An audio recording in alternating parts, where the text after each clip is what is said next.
अंदाज ही ऐसा होना चाहिए। बिल्कुल। गुलाबी साड़ी में गुलाबी सपने लिख रही हो क्या? गुलाबी साड़ी में गुलाबी सपने लिख रही हो क्या? नहीं तो काजल बिंदिया झुमके लिख रही हो क्या? नहीं तो लिख रही हूँ एक चीखती चिल्लाती आवाज जो उस रात उसने मुझे जोर से लगाई होगी। लिख रही हूँ उसकी किताबों से भरी अलमारियां, उसके गोल्ड मेडल के सपने जो सब छटपटा रहे होंगे। लिख रही हूँ पशुता, बर्बरता, वासना जो देह नोच कर भी शांत नहीं होती, उसके अंगों को खकोर कर मेरी आंखों के सामने अट्टहास कर रहा है और मुझे मौन रहने की नेक सलाह दे रहा है। देखो देखो मैं ओढ़ी हुई हूँ बेचैन मुस्कुराहट। देखो मैं ओढ़ी हुई हूँ बेचैन मुस्कुराहट। आधी आबादी सुरक्षित है आधी रात में, आधी आबादी सुरक्षित है आधी रात में। तुम्हें क्या, तुम जाओ देवी पूजन की तैयारी करो। तुम्हें क्या, तुम जाओ देवी पूजन की तैयारी करो। समय सीमा है, मैं 2 से 3 मिनट में अपनी 2 कविताएं कंप्लीट करती हूँ। स्त्री का एक पक्ष जहाँ प्रतिभा मैम बैठी हुई हैं, स्त्री का दूसरा पक्ष जहाँ शोभा मैम जैसे लोग हैं, स्त्री का वो पक्ष जहाँ से ये प्रतिनिधित्व करती हैं और स्त्री का ये पक्ष जो करछी से कलम पकड़ लेती है। तो स्त्री को स्त्री बनना होगा, देवी नहीं। मैंने अपनी कविता में वही बात करने का प्रयास किया है। आशा है मैं आपके मन तक पहुंचूंगी। एक स्त्री जब स्त्री को गले लगाती है, एक स्त्री जब स्त्री को गले लगाती है तो वह स्वयं को सींचती है, तो वह स्वयं को सींचती है, तैयार नहीं करती सिर्फ देहधारी स्त्रियों की श्रृंखला, बल्कि वह तैयार करती है चेतना से भरी हुई सशक्त स्त्रियों की श्रृंखला। वह बचाती है कुछ ऐसे स्वप्निल भ्रूण को, वह बचाती है कुछ ऐसे स्वप्निल भ्रूण को जो जीवंत होकर जन्म लेंगे। वह आत्मीयता का आंचल उड़ाकर शौर्य और समर्पण का दुग्धपान कराती है। वह आत्मीयता का आंचल उड़ाकर शौर्य और समर्पण का दुग्धपान कराती है, साथ ही पोषित करती है कुछ कुपोषित स्वप्नों को भी।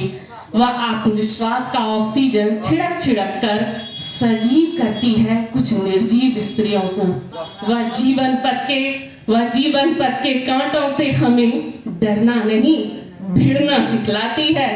वह जीवन पथ के मैम को समर्पित, वह जीवन पथ के कांटों से डरना नहीं बल्कि भिड़ना सिखलाती है। वह भागती है घर से, तोड़ती है बेड़ियां स्त्री बिरादरी के लिए।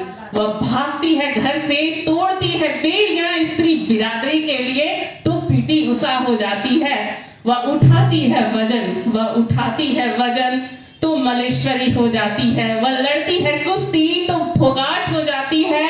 वह देह के भूगोल से परे, वह पृथ्वी के भूगोल से परे, वह देह के भूगोल से परे, पृथ्वी के भूगोल से परे, ब्रह्मांड के भूगोल को समझकर लौट आती है तो सुनीता हो जाती है।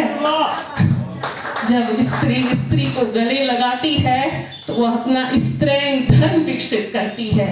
जब स्त्री को गले लगाती है तो वह अपना स्त्रैण धर्म विकसित करती है, अपना स्त्री धर्म निभाती है।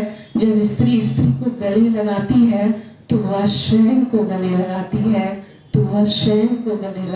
है, अब इतने सारे गाँवों के बाद जो यहाँ पर परिसर में पुरुष मौजूद हैं और साथ ही मेरे फौजी जीवन साथी जो हर बार जाते समय कहते हैं मुझसे, तुम ना किसी बात की चिंता मत करो, बस लिखा पढ़ा करो।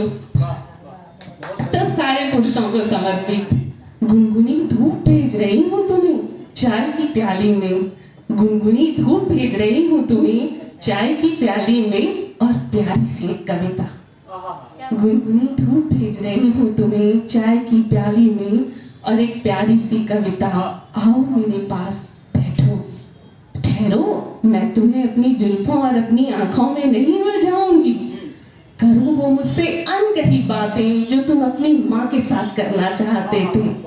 तुम जियो अपने मेरे साथ वो खूबसूरत पल जो तुमने अपने पिता के साथ बिताए थे। करो खेत खलियाना नदी तालाबों की बातें, मैं सब सुनूंगी। करो शहरों गलियों और अपने कॉलेज की बातें, मैं सब सुनूंगी। ठहरो आओ मेरे पास, छेड़ो यार दोस्तों के साथ छेड़े गए तराने, कुछ मखमली बातें कुछ खुरदरी बातें, मैं सब सुनूंगी। रख दो जिम्मेदारियों का बोझ थोड़ी देर के लिए, वो जो तुम्हारे शर्ट के फोल्ड में चिपक कर आ जाती हैं, लाओ मैं निकाल दूं। हाँ तुम यह सब कर सकते हो, हाँ तुम यह सब कर सकते हो, क्योंकि तुम पुरुष हो पाषाण नहीं, क्योंकि तुम पुरुष हो पाषाण नहीं। धन्यवाद।